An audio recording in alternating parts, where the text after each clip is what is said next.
ఉన్నారా? బ్రహ్మాండంగా ఉండాలి. ఓకే. సో నా పేరు సురేష్ కుమార్ సార్, మాది లోహిత విలేజ్, సంగెం మండల్, వరంగల్ జిల్లా. నేను వ్యాపారం స్టార్ట్ చేసి యాక్చువల్గా బిఫోర్ నేను ఏడిఎంఎస్ రాకముందు రకరకాల వ్యాపారం చేశాను. ఏడిఎంఎస్కి వచ్చిందంటే బికాస్ ఆఫ్ ఏంటంటే అమ్మలో మొదటి అక్షరం ఆ ఉంటుంది, నాన్నలో చివరి అక్షరం నా ఉంటుంది. రెండు కలిసే అన్న హీజ్ మై బ్రదర్ ద్వారా నేను ఏడిఎంఎస్ కంపెనీలో రావడం జరిగింది. సో గంజీ నుండి బెంజీ కావడానికి, జీరో నుంచి హీరో కావడానికి దట్ ఈస్ బికాస్ ఆఫ్ ఏంటంటే మన ఏడిఎంఎస్ కంపెనీ అంత దమ్ ఉంది కాబట్టి ఇలా గంజీ నుంచి బెంజీ పోవచ్చు, జీరో నుంచి హీరో కావచ్చు. సార్ నో మన తలలో ఆలోచన మారడంతో మాత్రం మన తరాలు మారవు, తల రాతలు కూడా మారవు. సార్ నో అవునా కదా సార్? సో మిత్రులారా, నేను కూడా మీలాగా ఒక మీటింగ్ విన్నాను. ఒక 16,000 రూపాయలతోటి బండి బుకింగ్ చేసుకున్నాను.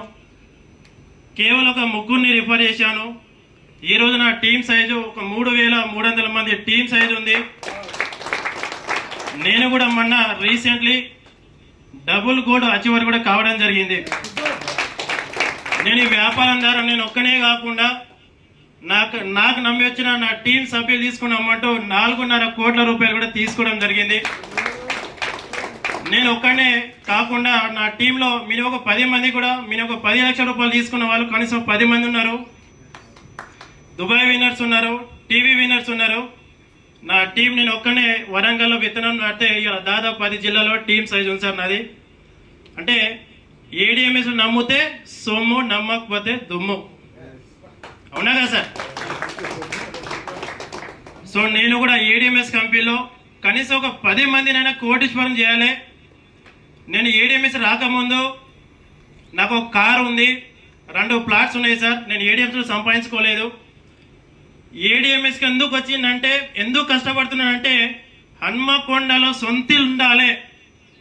ఆ కసితోటి పనిచేస్తున్నా, ఆ బర్నింగ్ ఉంది, ఆ టీం కూడా అదే ఉంది. 100% చెప్తున్నా, ఈ ఇయర్ డిసెంబర్ కల్లా హన్మకొండలో ఒక 80 లక్షల రూపాయలతోటి మినిమం తక్కువలో తక్కువ ఒక ఇండిపెండెంట్ హౌస్ తీసుకోవాలని చెప్పి నాకు ఒక కళ ఉంది సార్. అది చేసి చూపిస్తా. ఎందుకంటే మాది ఒక మారుమూల గ్రామం. మా రిలేషన్లో కనీసం ఒక 20-30 మంది ఎంప్లాయీస్ ఉంటారు. ఏ ఒక్క ఎంప్లాయీ కూడా కారు తీసుకోలేదు, కారు లేదు కూడా. కానీ ఏడిఎంఎస్ కంపెనీ వచ్చి మా అన్న మొన్న రీసెంట్లీ కూడా బ్రీజా కార్ తీసుకొని ఇలా దాదాపు మా ఊర్లో మా రిలేషన్ తిరగడం జరుగుతుంది. అది ఒక చిన్న గోలే, కానీ ఇల్లు తీసుకోవాలని చెప్పి అంటే గోల్తో పనిచేస్తున్నా సార్. అది చేసి చూపిస్తా. అందుకనే 24 గంటలు కూడా కసితో పనిచేస్తున్నా. ఏ రోజు కూడా కాంప్రమైజ్ అయితలేను. ఏ రోజు కూడా నేను ఒళ్ళు నుంచి పనిచేస్తున్నా కాబట్టి రోజు 2, 3, 4 ఐడియాలు పడుతూనే ఉన్నాయి.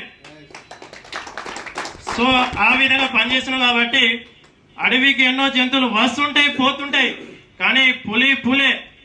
అదేవిధంగా భూమి మీద ఎంతో మంది వస్తుంటారు, పోతుంటారు. అందులో కొంతమంది మాత్రమే చరిత్రలో మిగిలిపోతారు. సో ఇలాంటి వాళ్ళు కూడా చరిత్రలో మిగిలాలనుకుంటే ఇందులో మీరు కూడా మిగిలే అవకాశాలు ఉంది మిత్రులారా. సో పోరాడితే పోయేదేముంది, బానిస సంఖ్యలు తప్ప ఏడిఎంఎస్ కంపెనీలో పనిచేస్తే మీ అదృష్టం తప్ప. ఎస్ఆర్లో శ్రమ నీ ఆయుధం అయితే విజయం నీ బానిస అవుతుంది. సార్ ఒకటే చెప్తున్నా.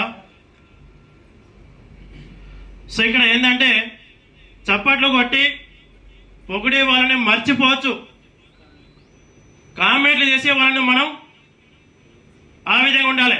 కానీ ఒక చేతి పట్టుకుని ఒక అభివృద్ధిలో పెట్టిన వాళ్ళకి ఎప్పుడు కూడా మన జీవితంలో మర్చిపోతే మిత్రమా. అవునా కదా? కోపం కళ్ళలో ఉండాలి, బాధ గుండెలో ఉండాలి.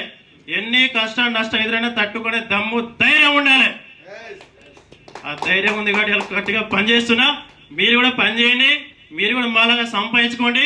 సీనియర్స్ ఉన్నారు, మీరు సపోర్ట్ చేస్తున్నారు. 24/7 పనిచేయడానికి మీరు రెడీ. కంపెనీ దగ్గర దమ్ముంది, మన దమ్ము చూపించుకోవాలి మిత్రమా. మళ్ళీ టైం రాదు, మళ్ళీ ఎలాంటి అవకాశం రాదు. గాలి వచ్చినప్పుడే తురుపాలు పట్టుకోవాలి. సార్ అవకాశం ఇచ్చినట్టు మీ అందరికీ కూడా thank you so much sir. So good.